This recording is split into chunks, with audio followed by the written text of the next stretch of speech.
Okay guys, so before a round of golf there are always a couple of things that I'm looking to do that give me confidence to go and play a decent round of golf. Doesn't take much time, is a confidence booster. Let me share it with you and get stuck into it. First thing I'm going to do is when I'm down the driving range is obviously choose a target. Now I'm going to focus on this yardage marker here, this 100-yard marker, that one there. Then I'm just going to place an alignment stick down on the floor there so it's pointing in the direction of, again, that alignment stick in the distance, that 100-yard marker. That just gives me the confidence that my club face alignment will be good. Now the second thing I'm going to do is I'm going to take my Wedge Pro. Well, you guys could use anything really. The reason why I like the Wedge Pro, as I'll show you in a moment, is quite simply because of the height of it. Now I'm going to position the Wedge Pro so that I have about an inch away from the setup position. Think like so. Okay, now again, the benefit of the Wedge Pro, because of the height of it, it doesn't allow me to swing out to in because the club will catch it. It doesn't allow me to swing in to out. If you were to use an object like an alignment stick and you place that on the floor, the thing is you could do that, but obviously you could descend above the alignment stick and still hit it. The thing that I like about the Wedge Pro is it's roughly about 2 golf balls in height. So again, it encourages me to ensure that the bottom part of this golf swing here is nice and square. So I'm quite simply now just going to hit 8 7-irons pointing down towards my target. Now there's 3 things which I'm basically looking for. The first one is I'm going to hope that I get good contact. Okay, so when I'm doing things like practice swings next to the ball, I'm going to try and make sure that I can see the club is striking where the ball would be. If not, slightly further ahead of it would also be very beneficial. The second thing is obviously I'm going to try and make sure my club path is good, which means I'm going to try and avoid making contact with the block itself. And then the last thing I'm going to do is keep an eye on the curvature. Generally I like to play more of a right to left type of shape if I can. So if I can kind of see those sort of 3 things, if I can kind of get a feeling that I feel like I'm aiming in the right direction, that's good. And then from there, if I can look at my target and feel like I'm pretty calibrated, that's also a good sign. When obviously you're setting up and you kind of think you're aiming somewhere different, that's when you need to go back to the range and really practice that after your round of golf. But from here now, all I'm going to do is just hit 8 shots, and I'm looking for an element of consistency with contact, starting direction and curvature alike.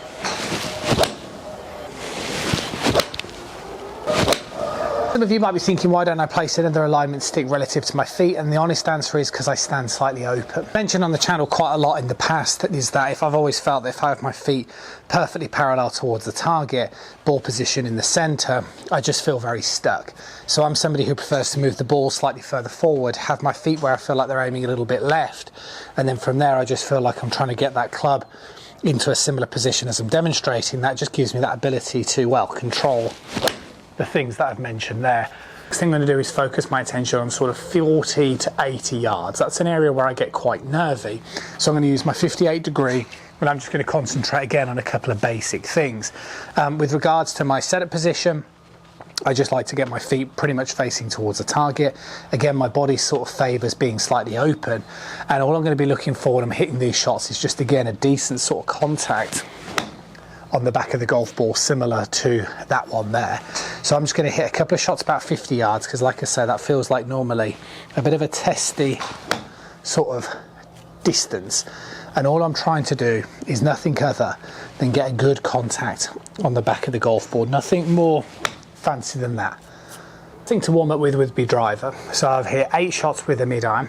I've then hit 8 pitch shots with a variety of distances.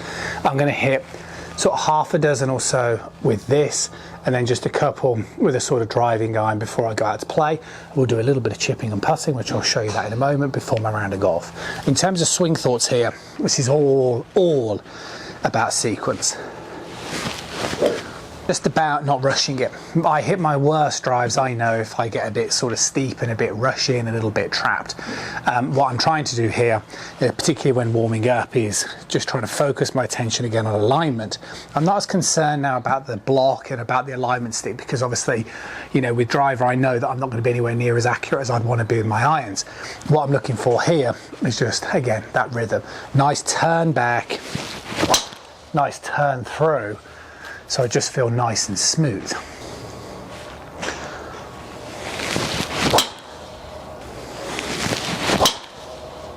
Into the sequence I can feel a couple of things. I can always feel a good rotation, I can always feel a good transition, and then I can always feel that sort of hitting motion. And I know throughout my golf swing, if I can get a feeling for those early on, you know, back here and then the release, I always feel like I'm going to have a chance of finding a swing as I go out to play. So that's the sequencing motion. It's turn, transition and arms. So hopefully you enjoyed the video. Let me know about what you do before a round of golf. I'd be interested to know if you do something quite similar, something quite brisk, a little bit of everything, or whether there are a bit more sort of routines and different things that you do.